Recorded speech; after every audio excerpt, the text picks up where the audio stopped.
Alright! Mga ka-shekels, magandang gabi. Ito muli si Boy Patatas. Sabay Palayas. Ayun, kasama ko pala si Boy Palayas. Meron naman kami mga ikukwento sa inyong kahila-hilakbo na nakakatakot. So ngayong gabing ito pinayagan naman kami nung nagpabigay ng lugar na to para sa aming video. Yun na nga, important yung lugar. Salamat nga pala kay Boss Ronel. Boss! Thank you, Boss! Lodik yan. So ngayon sir ay lumipas na naman ang gabing ito at may bago na naman tayong Wala akong bago, gusto ko matulog eh. Pinala ko rin bagong kwento. Dinamisin mo ako, matulog na ako eh. Pinunta mo pa ako doon. Tutulog na ako sa basurahan eh. Grabe talaga ng tao. Kaya nga tayo nagbablog para mabago naman ba? Mag-iba naman tayo. Basurahan through, Kampungan. Kampungan yun. Buti na may bago lagi akong nakagilap na kwento eh. Yang-iya ako sa'yo eh. O di may bago akong kwento nga. Meron na. Yun nga yun ang inaabangan ng mga ka-shekels natin eh. Ilang taon na rin ito nakakalipas, naalala ko lang. Makakatulong naman ito makadagdag. Ba't naka-face mask ka? Ano na sir? Ano yung bibig ko? Hindi ko alam kung acidic ba o ano eh, yung acidic. Hirap. Ayoko madamay ka. Concern ako sa'yo. Hirap na pala makain. Acidic sir. Iba na yung lumalabas sa halingan. Kasama perwisyo kita, mapipeste ka. Oo nga, tama. Yun. So balik tayo sa Ako na lang. kwento. Okay, sige. Balikan natin ang kwento nito. Naalala ko lang siya kanina habang nasa work din ako na si Coach. No. Si Coach na nagyan sa atin. Meron kasi kaming mga ka-shekels, naging kaibigan na coach. Tinawag namin Coach. Marami siya nga Alias na lang, alias coach. Marami siya naituro sa amin, nakasama rin namin siya sa mga katugan, sa mga iba-ibang sa iba-ibang event ba? Marami tayong event na nakasama siya. So, ang hindi ko lang malimutan din, yung kunento niya sa atin. Ano yun doon?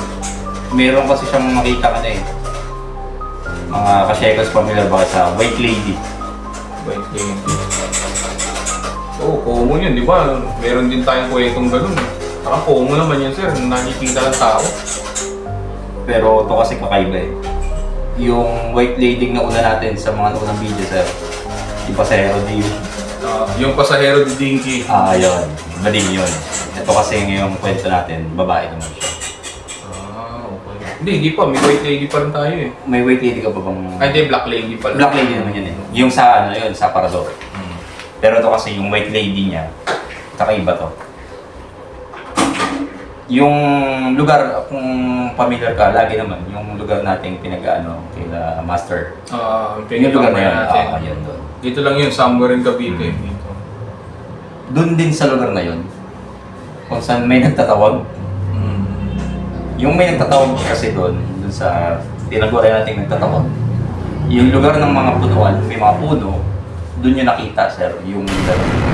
Oo, marami dun. May mga puno ng saging, Maraming puno ng mangga. mais, Mangga, kaimito. ang malalaki. Tsaka creepy doon kasi madilim eh. Madilim. Bago yung lugar na yun, di ba? Oo, kasi yung pinakalugar na yun, mga ka-shekels, sobrang dilim. Yun. Ano pa, medyo maaga-aga pa raw yun eh. Nung nakita niya yung na yun eh. Yung yung creature na yun.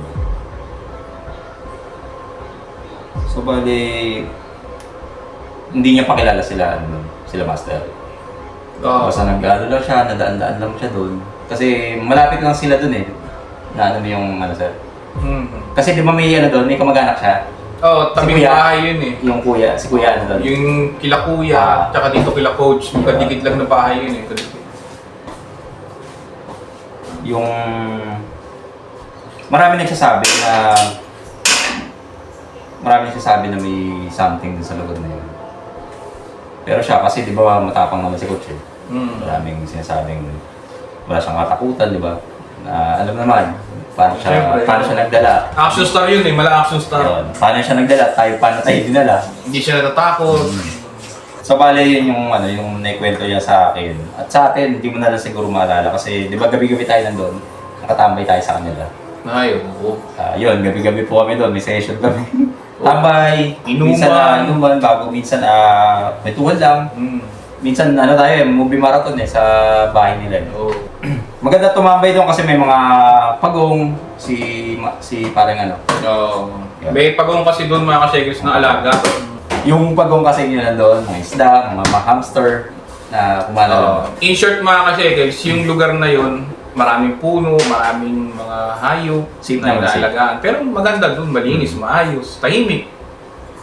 Kumbaga normal lang na komunidad, ganun, normal lang na bahay. Kaya masarap tambayan eh. Pag wala kami magawa, ayun, lagi naman wala talaga magawa dahil tambay nga eh. Doon talaga pinakapostuhan. Kaya nga lang, ang base sa kwento mo nga ngayon, masasabi ko nga talagang ang hindi ko lang malilimutan doon, yun nga, may mga ganun nga doon. Kasi Yung nakita kwento rin sa niya, yung akin. nakiwenta niya kasi madalas siya, di ba malakas nga loob niya, kahit anong makita niya, handa siya eh. Di ba yung naalala mo yung lagi na ano. Kung ano yung abutan na pangyayari, handa ako doon. Hindi ko malimutan kasi sa kanya yung motor niya sir, nilaban niya sa racing. Oo, nagkarera pa ng Yung motor yun. rakal laban sa talagang ano, improvise, yung pinagandang ano. Malakas pinagandang yun. motor. Malakas talaga yung si coach. Pangmalakasan yun. Lakasan ng loob ng bossing. Pero mga ka-shakers, itong tama kinukwento sa amin sa inyo, pumanaw na to, ha? Kumano, timao na po. Kaya ang naiiwan na lang po ay alaala at itong kwentong ibabahagi ko, yung nakita niya yung white lady. Oo. Doon sa lugar na to, sobrang dilim, alam naman, sobrang madilim at may grupo po ito, may grupo doon na nagtatawag na. Dati na lang kung ayoko sabihin na kung anong grupo rin eh. So, ito mga ka-shakers, yung nagtatawag kasi, ano yun, mayroong Ritual. ritual okulto doon sa lugar na yun. May nag-e-execute ng ano doon, ng mga orasyon. Kasi nga parang kulto nga nasabi ko. Maraming mga ano, mga imahe. Parang may mga ano sila, yung panalangin na hindi mo maintindihan. Siguro maaaring Latin, hindi ko alam. Siguro dahil sa ginagawa nila, may chance ang na ano eh, na-attract ba nila? Na-attract nila yung nilalang na yun. Actually, walang pader yun eh. Walang pader. Yung, makita mo ba? Kung ano mo, No. na-picture out mo ba? Naalala ko. Yung lugar na yon.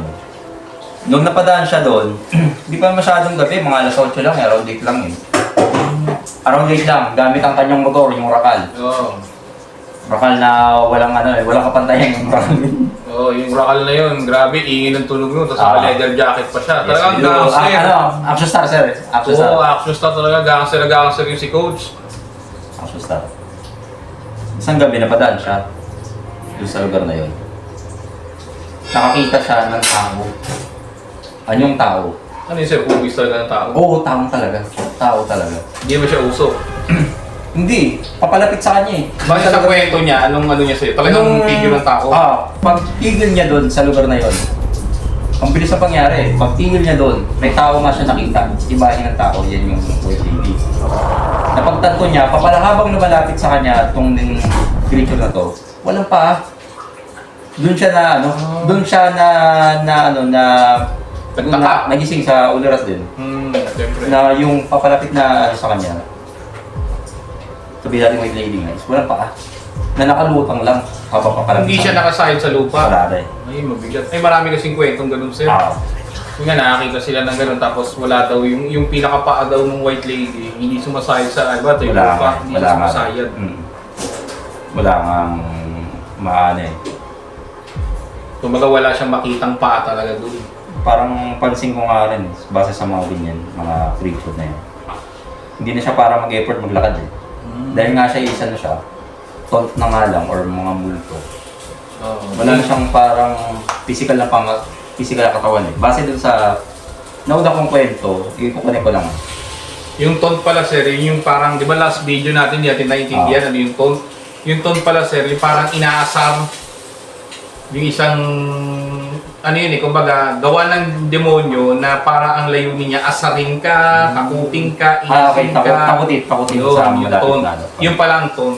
Taunt of the devil, yung tawagin. Gawa na lang nila. Pero gawa wala nila, na. pero tayo hindi. Okay. O maaaring ganun din sir, meron din tao na pwede rin niyang i-taunt yung devil. Tama. Kung halimbawa mga ka-shakers, nag-ano kayo, Spirit of the Glass, tinutaunt niyo yung devil. Tinutukso nila. Oo, yun, isa rin yun. Parang mo siya tinutukso na Hindi nila magpakamdam sa'yo, mag-appear sa'yo. Yun. Yung, Anong nangyari, sir, nung nakita niya yun? Nung... Hindi ba, yung last time kasi na naikwento natin, last 3 months ano ba yun, ilang, hindi ko alam maalala. Yung nauna ko nakwento, yung naisakay ng tatay ko, sir, na dinky, na multo, hindi niya naramdamang lumundo yung motor niya. Ah, oo nga, no. Kapag oras sa pala is multo ang makasakay mo, nakasabay mo kung ano pa man. Yung pag, syempre, sasakay ka ng tricycle, yung tricycle gagalaw eh. Para ramdaman mo yung movement. Kahit naman sa jeep eh, pag sumakay ka ng jeep, yung pinakabigat mo, dadaan ano yun eh, mag-ano yun yung... Maglalapat mo, mararamdaman mo na may sumakay. Yung sa nangyari kasi dun sa tatay ko, naalala ko, hindi lumundo yung motor. Hindi umano yun, kaya walang sumayad. Pero nandun yung multo. Yung nangyari kay coach naman, harap-harapan niya, papalapit sa kanya, na hindi wala nang paa, nalakalutang na nga. So, anong nangyari? Ang nangyari sa kanya, siyempre, tumakbo na rin. Hindi na para harapin niya pa. Yun lang. Grabe. Doon yun nga, yung kahit anong lakas ng loob niya nga, eh, siyempre, ibang nilalang yun eh, hindi naman yung tao. Ang tao, kaya natin makipaglaban. Kilala mo si coach eh, ano makipaglaban niya. Ano? Oo, ano yun, mapapalakaba ka talaga dun. Tsaka ano yun, hindi si coach kasi, hindi marunong magsinungaling yun ng mag-invento ng kwento. Hindi rin gagawa ng kwento. Yung kwentong yun ang tumatak sa akin na naikwento niya sa akin, kaya ngayon nagbabahagi ko dito. Na kung saan, yun nga, yung pagharap niya nun, napakalipas na rin siya. Wala nang ano. Wala nang sabi-sabi, hindi mo ba yung motor malis? So, kita mo, kahit action star ka, wala kang kawala sa multo. Hindi rin naman magdi-disappear yun eh. Doon ka na patunayan yun, kahit anong tapang mo, wala ka paglalagyan sa multo. Kasi ang mahirap kasi doon, papalapit sa kanya. Hindi naman niya para yung syempre, hindi niya alam kung paano nga itaboy. Ang ginawa niya na lang, siya na lang yung umalis. Para Para makamove on na siya. Pero hindi naman humabol hanggang bahay niya, wala naman. At wala namang umangkas din, hindi naman nakayakap sa kanya yung multong yun. Kumbaga, doon lang mismo sa lugar na yun, hanggang doon na siya. Hindi na siya parang mameruisyo na kasama niya. Pero sir, wala na ikwento sa'yo si coach na ano yung ginagawa ng white lady, nakatayo lang ba? Papalapit nga sa kanya eh.